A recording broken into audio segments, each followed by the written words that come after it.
नमस्कार प्यारे भाइयों बहनों, कैसे हैं आप लोग। एक महत्वपूर्ण खबर है सभी अभ्यर्थियों के लिए कि मध्य प्रदेश में भर्ती परीक्षाओं से संबंधित एक बहुत ही ज्यादा महत्वपूर्ण कानून आने वाला है। कैसा कानून? अगर कोई भी गिरोह किसी भर्ती परीक्षा में गड़बड़ी करता है, पेपर लीक करने की कोशिश करता है OMR सीट से या फिर कंप्यूटर से किसी भी प्रकार की गड़बड़ी करता है तो उसको आजीवन कारावास हो सकता है, साथ ही साथ 1 करोड़ तक का जुर्माना हो सकता है। आप कहेंगे पहले से कई राज्यों में है, केंद्र सरकार भी इस नियम को लागू कर चुकी है। अभी तक कितने लोगों को हुआ ऐसा, कितने लोगों को सजा मिली, कितने लोगों पर जुर्माना लगाया? तो ये न्यायिक प्रक्रिया है, वो चलती रहेगी। लेकिन अब कानून तो आ गया, खुशी की बात तो ये कम से कम ये कानून तो आ गया। पहले तो ऐसा कानून ही नहीं था। खबर को पूरी पढ़ते हैं, विस्तार से पढ़ते हैं, समझते हैं आखिर इसमें ऐसा है क्या क्या और किन किन गड़बड़ियों को इस अपराध की श्रेणी में शामिल किया गया है। दैनिक भास्कर ऐप की यह खबर है, आप एक बार देख लीजिए। MP में पेपर लीक पर आजीवन कारावास, 1 करोड़ जुर्माना, नकल करने पर भी होगी सजा, सरकार बदलेगी 1937 का परीक्षा कानून। तो मध्य प्रदेश में जो परीक्षा कानून चल रहा था वो 1937 का चल रहा था, बताइए, उसको बदला जा रहा है।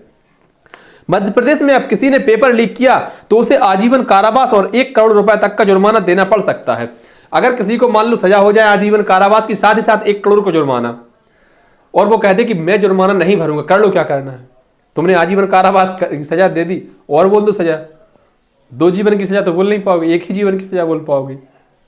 तो पता नहीं इसका क्या मतलब है। और ना अब तो सुप्रीम कोर्ट ने बुलडोजर चलाने से भी रोक लगा रखी है। तो अब ये कानून किस प्रकार से अमल में आएंगे वो तो बाद की बातें हैं। फिलहाल तो खुशी की बात यही है कि कानून बन चुका है, मतलब बना नहीं है, प्रोसेस में है। कोई नकल करता पकड़ा जाएगा तो वह जेल नहीं जाएगा, लेकिन अगले 1 साल तक परीक्षा नहीं दे सकेगा। दरअसल मध्य प्रदेश सरकार पेपर लीक और परीक्षाओं में नकल रोकने के लिए कड़ा कानून लाने जा रही है।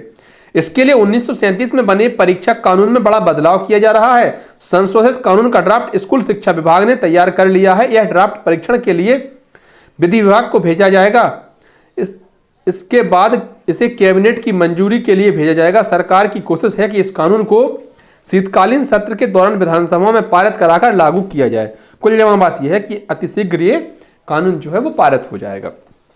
क्या है मौजूदा कानून? मध्य प्रदेश मान्यता प्राप्त परीक्षा अधिनियम 1937 में क्या नियम है? कोई भी व्यक्ति मान्यता प्राप्त परीक्षा में अनुचित साधनों का इस्तेमाल नहीं करेगा। कोई भी व्यक्ति किसी मान्यता प्राप्त परीक्षा में अनुचित साधनों के इस्तेमाल में मदद, प्रोत्साहन या षड्यंत्र नहीं करेगा। इसमें 3 साल तक की सजा और साथ ही साथ मात्र 5,000 रुपए का जुर्माना, ऐसा अभी तक प्रावधान था। मध्य प्रदेश में जितनी परीक्षा होती हैं, केंद्र की परीक्षा होती हैं, वो अलग है। मतलब चाहे वो PSC की परीक्षाएं हो, चाहे वो MP ESB कराती हो परीक्षा, वो परीक्षाएं हो या डायरेक्ट कोई और परीक्षा होती हो, इनमें ये नियम लागू था। देखिए भागीरथ कुमरावत जो कि शिक्षाविद हैं, इन्होंने क्या कहा है? मध्य प्रदेश सरकार के प्रस्तावित नए कानून में सख्त सजा और जुर्माने का प्रावधान किया गया है। यह कानून परीक्षाओं में गड़बड़ी करने वाले संगठित माफिया पर नकेल कसेगा। इसके दायरे में कौन कौन आएगा?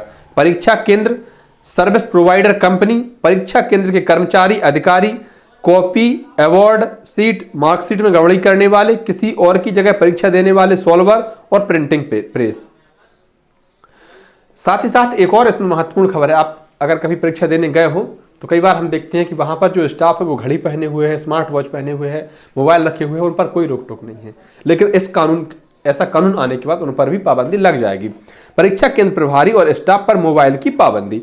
प्रस्तावित कानून के तहत परीक्षा केंद्रों के प्रभारी और स्टाफ पर मोबाइल ले जाने की पाबंदी रहेगी। अगर कोई केंद्र अध्यक्ष, सहायक केंद्र अध्यक्ष या पर्यवेक्षक मोबाइल का इस्तेमाल करते पाए जाते हैं तो उनके खिलाफ सख्त कार्रवाई होगी। परीक्षा केंद्रों के कोऑर्डिनेटर, प्रभारी और क्षेत्रीय अधिकारियों की नियुक्ति के लिए भी इसमें प्रावधान किए गए हैं। किसी भी जिम्मेदार के जानबूझकर लापरवाही करने से पेपर लीक होता है या लीक होने की आशंका से परीक्षा प्रभावित होती है तो उस पर कानूनी कार्रवाई होगी। सर्विस प्रोवाइडर कंपनी जो है ब्लैकलिस्ट हो सकती है, पर इससे कोई फर्क पड़ता नहीं है। वो उसी नाम से, मतलब दूसरे नाम से वही लोग दूसरी कंपनी बना लेते हैं, फिर वो आगे आ जाती है। इसकी परीक्षा के दायरे में कौन कौन सी परीक्षाएं हैं? तो मध्य प्रदेश लोक सेवा आयोग जो परीक्षा कराता है, अर्थात MP PSC और MP ESB की। पेपर लीक करने वाले गिरोह से वसूली जाएगी लागत। जिन 15 गड़बड़ियों को अपराध माना जाएगा वो इस प्रकार हैं, जैसे किसी परीक्षा का क्वेश्चन पेपर या आंसर लीक करना, क्वेश्चन पेपर या आंसर को लीक करने में किसी के साथ शामिल होना, बिना अनुमति क्वेश्चन पेपर या OMR सीट अपने पास रखना, परीक्षा के दौरान किसी से जवाब लिखने के लिए मदद लेना, परीक्षा दे रहे कैंडिडेट को डायरेक्ट या इनडायरेक्ट तरीके से मदद करना, एग्जाम आंसर सीट या OMR सीट के साथ छेड़छाड़ करना, कॉपियों के मूल्यांकन में बिना अनुमति छेड़छाड़ करना, सरकारी एजेंसी द्वारा तय परीक्षा के मानकों का उल्लंघन करना, मेरिट के लिए तय डॉक्यूमेंट्स में से किसी तरह की छेड़छाड़ करना, पब्लिक एग्जाम के लिए तय सिक्योरिटी मानकों का उल्लंघन करना, किसी एग्जाम कंप्यूटर सिस्टम या नेटवर्क में छेड़छाड़ करना, कैंडिडेट्स की सीट अरेंजमेंट, एग्जाम डेट या शिफ्ट में छेड़छाड़ करना, किसी एग्जामिनेशन अथॉरिटी को धमकाना या काम करने से रोकना, परीक्षा या एग्जाम अथॉरिटी से जुड़ी नकली वेबसाइट बनाना, नकली एडमिट कार्ड जारी करना या नकली एग्जाम कराना। इसके पहले मतलब ये जो चीज़ें हैं, अगर ऐसा कोई करता है तो उस पर ये कानून लागू होगा।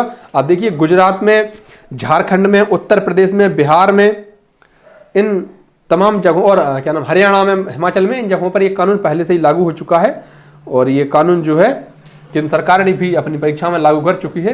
तो आने वाले समय में मध्य प्रदेश में जो परीक्षा होंगी, हाँ एक बात तो तय है, ये कानून किस प्रकार से लागू होगा नहीं होगा वो अलग बात है, पर इतना तय है कि नकल माफियाओं में या गलत तरीके से नौकरी प्राप्त करने वालों में या नौकरी प्राप्त करने की कोशिश करने वालों में इस बात का भय जरूर रहेगा। धन्यवाद प्यारे भाइयों बहनों, वीडियो आपको अच्छी लगी हो, जानकारी आपको पसंद आई हो तो वीडियो को लाइक कर दें, अपने अन्य साथियों तक साझा कर दें, चैनल पर नए हो सब्सक्राइब कर दें। आभार।